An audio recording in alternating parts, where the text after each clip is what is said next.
L'histoire de ce jour se faufile, tel un félin, discrètement à travers la savane congolaise, pas très loin du majestueux fleuve Congo. Elle émerge lentement. Ses pas d'abord légers et furtifs se font de plus en plus distants. Puis, d'un bond majestueux, elle s'extirpe des langues aiguisées des griots et des conteurs d'antre-temps pour se retrouver sous la plume de Guy Menga dans un recueil, publié pour la première fois en 1982 par les éditions Clé. Ce recueil, Les indiscrétions du vagabond, contes et récits du Congo, transporte en lui les souvenirs, les messages intemporels d'une époque où autour de l'arbre central du village, petits et grands se réunissaient, les oreilles attentives, les regards rêveurs, prêts à laisser leur imagination s'épanouir sous la voûte du crépuscule naissant. L'histoire que nous allons découvrir ensemble s'intitule Un étrange compagnon. Un récit qui, comme tous les autres du même recueil, nous ramène aux racines profondes de la culture congolaise. Installez-vous confortablement. Laissez-vous emporter par la magie des mots. Un étrange compagnon, Guy Menga. Parce qu'il était égoïste et ne s'entendait avec personne dans le village, Bilolo le grand chasseur choisit de vivre seul dans une clairière. Mais la solitude commença à peser sur son existence. Aussi s'enfuit-il un matin vers une région très lointaine où l'on n'avait pas vent de son comportement pour chercher une épouse. Il ployait sous le poids de 3 grosses calebasses de vin, d'un panier de victuailles et d'un ballot d'étoffe destiné à ses futurs beaux-parents. Il peinait le grand chasseur, mais ne disait mot. N'est-ce pas lui-même qui avait choisi d'être mis au banc de l'opinion publique ? Cependant, à une bifurcation du sentier qu'il suivait, il rencontra un jeune homme, fort beau et vêtu avec élégance. L'inconnu lui offrit de l'aider et de l'accompagner. Le chasseur hésita. Le jeune homme allégua la générosité et le désintéressement total. Le chasseur se laissa toucher et accepta en disant qu'il lui faisait confiance. Ils arrivèrent au village où le chasseur se proposait de choisir la future compagne de sa vie. Ils y furent bien reçus et au bout de 2 jours, le chasseur rencontra une fille remarquablement jolie et l'épousa. Comme il avait tout prévu, tout préparé, le chasseur put, sans difficulté, entrer tout de suite en possession de son bien. Aussi, le lendemain des noces, reprit-il le chemin de son lointain village avec sa jeune épouse et son compagnon. Tout au long du voyage de retour, tout alla bien entre les 3 personnages.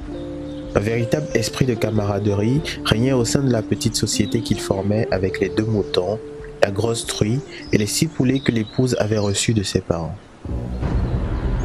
Quand ils atteignirent le carrefour où avait eu lieu quelques jours auparavant la rencontre, le jeune homme dit au chasseur : « On va pouvoir se quitter, cher ami.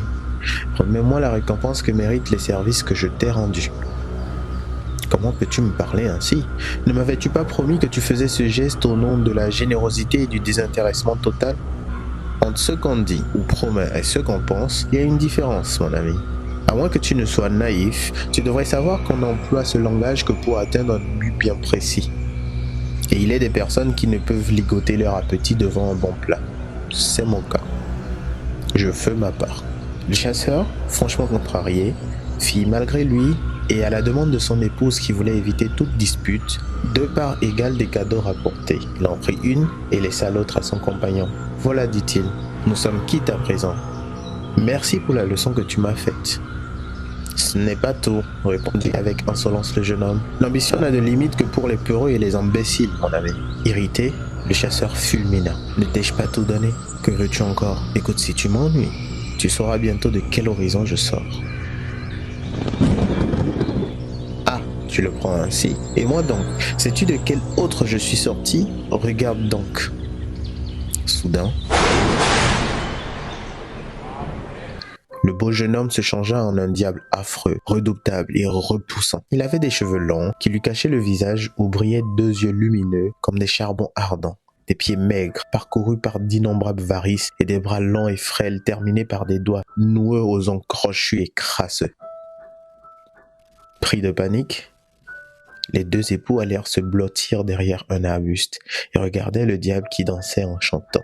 Mesomo Munsunsu Yaka, Lodimi Luo Mumwamba Nguba, Inunia O Rakala Diatia.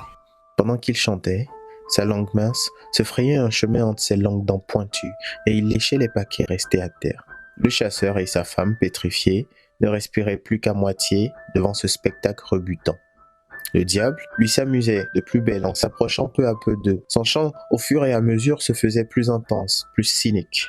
Voilà des yeux bons à croquer avec des boulettes de manioc, une langue à apprêter à la sauce d'arachide, une chair à rôtir sur la braise. Le chasseur se ravisa et prenant son courage à deux mains dit au diable : « Voyons mon ami, que désires-tu d'autre ?» La moitié de ta femme. Répondit le diable en ricanant. Oui, on doit aussi partager ta femme. Ne dis pas cela mon ami, sois raisonnable et rappelle-toi ta promesse. Raison, promesse, n'ont pas de sens pour nous autres diables. Donne-moi la moitié de ta femme. Ne marchandons pas. Le pauvre homme, très ennuyé, ne faisait que lécher et relécher, ses lèvres sèches de stupeur. Voyant que l'homme ne se décidait pas, le diable poussa un long grognement et bientôt une cohorte de 4 autres diables se joignirent à lui, exigeant dans un brouhaha assourdissant leur part de la femme. L'homme, en vain, chercha à leur parler. Le désespoir commençait à le gagner quand un écureuil, auquel un jour le chasseur avait rendu la liberté, alors qu'il était pris dans l'un de ses collets, apparut soudain, balayant le vent de son panache et grignotant une noix de palme. Le petit animal demanda ce dont il était question. Ce fut l'ancien compagnon du chasseur qui lui fournit l'explication qu'il désirait. L'homme à son tour voulut prendre la parole. Les diables hurlant en même temps l'en empêchèrent. L'écureuil lui fit un clin d'œil et déclara qu'il était d'accord avec les diables. Cependant, s'empressa-t-il d'ajouter : « Pour être vraiment juste, il faudrait qu'on tue la femme et qu'on la mange tous. De cette manière, le chasseur n'aura pas à lui seul une trop grande part. » L'homme faillit sauter sur l'écureuil et l'écraser d'un coup de poing, mais les diables le menacèrent avec leurs ongles et il y renonça. « Je vous demande quelques instants, » dit l'écureuil. Il disparut derrière un buisson et revint, quelques moments plus tard avec 5 calebasses. « Comme je m'aperçois qu'il y a assez de victuailles pour organiser un festin, je propose qu'on fasse une grande fête où il y aura tam-tam et vin de palme. » Les diables applaudirent, tandis que les deux époux devenaient de plus en plus sombres. « Puisque vous êtes d'accord avec cette proposition, voici ce que nous allons faire. Chacun de vous va prendre une calebasse. 3 iront chercher du vin de palme auprès des marchands de la contrée et 2 iront puiser de l'eau qui servira à la cuisine. Cet homme aura pour mission de ramener ici un joueur de tam-tam et moi je garderai le gibier, c'est-à-dire la femme. » De nouveau, les applaudissements crépitèrent. En chantant, les diables se dispersèrent dans la brousse en se hâtant. Sur la demande de l'écureuil, l'homme fit semblant de s'éloigner à son tour et revint au bout d'un moment. L'écureuil lui parla en ces termes : « J'agis de la sorte parce qu'un jour tu me sauvas la vie.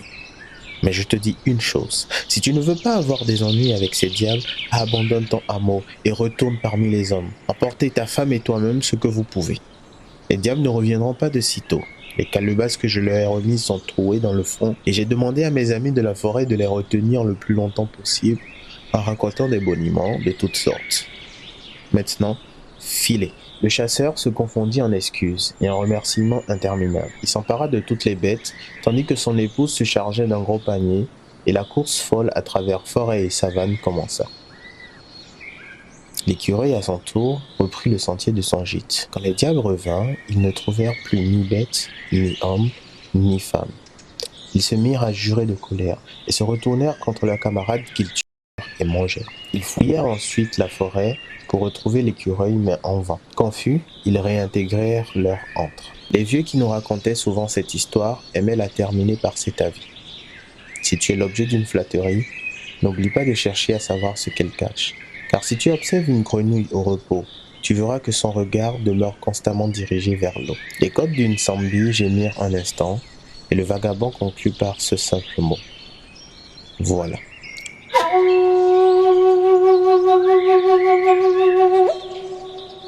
Dans un étrange compagnon, l'importance de la communauté est un thème central. Bilolo choisit de vivre en autarcie à cause de son égoïsme et des conflits avec les membres de son village. Cette décision, bien que initialement motivée par un désir de paix personnelle, se révèle finalement être une source de grand danger. L'isolement de Bilolo ne le protège pas des périls, au contraire, il le rend vulnérable aux manipulations du diable et aux difficultés qu'il rencontre. Ce contraste entre vision traditionnelle de la communauté et tendances contemporaines est frappant. À une époque où le développement personnel et les stratégies pour éviter les personnes dites toxiques sont souvent valorisées, l'idée de la communauté est parfois mise de côté. Les coachs de développement personnel et les gourous modernes prônent parfois l'isolement comme une solution aux conflits interpersonnels. Cette approche peut simplifier à l'excès les problèmes complexes des relations humaines en assimilant trop rapidement la moindre frustration à de la toxicité. Ici, la citation « Il vaut mieux un diable qu'on connaît qu'un ange qu'on ne connaît pas » est particulièrement pertinente. Elle illustre l'idée que l'isolement et la méfiance envers les autres peuvent parfois mener à des situations encore plus périlleuses que celles auxquelles on pourrait être confronté dans une communauté où l'on connaît les défauts et les limites des personnes avec lesquelles on interagit. Les penseurs des siècles passés, de Jean-Jacques Rousseau qui a qualifié l'homme d'animal social, aux auteurs et penseurs africains comme Cheikh Anta Diop, Amadou Hampâté-Bâ ou encore Mongo Betty, ont souligné l'importance des relations humaines et de la vie en communauté. Ces idées rappellent que l'épanouissement personnel est souvent lié à une participation active dans un groupe social. La question de savoir si notre génération a perdu la notion de communauté est quand même complexe. Il est vrai que la société moderne valorise souvent l'individualisme et l'autonomie, ce qui peut mener à des comportements d'isolement lorsque les conflits surgissent. Cependant, il est également important de reconnaître que les contextes et les dynamiques sociales changent avec le temps. Ce qui semble parfois être une déconnexion de la communauté peut également être une réévaluation des relations interpersonnelles et des frontières personnelles. En ce qui concerne l'œuvre de Guy Menga, la leçon est claire. La vie en communauté ne se limite pas à un cadre de confort, mais elle est aussi une source de soutien et de protection. Bilolo, en choisissant l'isolement, se trouve démuni face aux dangers et aux défis. Sa situation aurait pu être évitée s'il avait maintenu des relations avec son village. La confiance accordée à un inconnu en l'absence de la communauté se révèle être une erreur fatale. Un autre aspect important de Un étrange compagnon est la dualité de la nature humaine, illustrée par le personnage du compagnon. Ce dernier se présente d'abord comme un jeune homme empreint de générosité et de bonté, offrant son aide de manière désintéressée. Cependant, il se révèle par la suite être un diable redoutable, dont l'intention était de tromper le chasseur pour ses propres bénéfices. L'histoire ne précise pas à quel moment l'état d'esprit du compagnon a changé. Était-ce prémédité ou a-t-il évolué d'un pôle à un autre? Cette ambiguïté souligne une leçon essentielle. L'être humain est capable du meilleur comme du pire. Cette dualité nous rappelle que les apparences peuvent être trompeuses et que les intentions véritables ne sont pas toujours immédiatement visibles. Ce récit nous invite à considérer la nature humaine dans toute sa complexité, plutôt que de fuir toute interaction par peur de la tromperie ou du mal. Le compagnon, bien qu'il ait trompé Bilolo, a aussi joué un rôle crucial en facilitant la quête du chasseur. Sans lui, la tâche aurait été beaucoup plus ardue et le succès de l'entreprise n'était pas garanti. Cette complexité humaine est abordée également par d'autres auteurs comme Gabriel Garcia Marquez dans 100 ans de solitude, où les personnages montrent une grande complexité morale, ou encore les réflexions de Simone de Beauvoir sur l'ambiguïté de la condition humaine dans Le deuxième sexe. Ici, nous ne nous attarderons pas sur les questions de réciprocité et de gratitude pour ne pas trop allonger la vidéo. Les indiscrétions du vagabond est un recueil de contes et de récits qui explore les traditions, les croyances et les valeurs du Congo à travers une série d'histoires captivantes.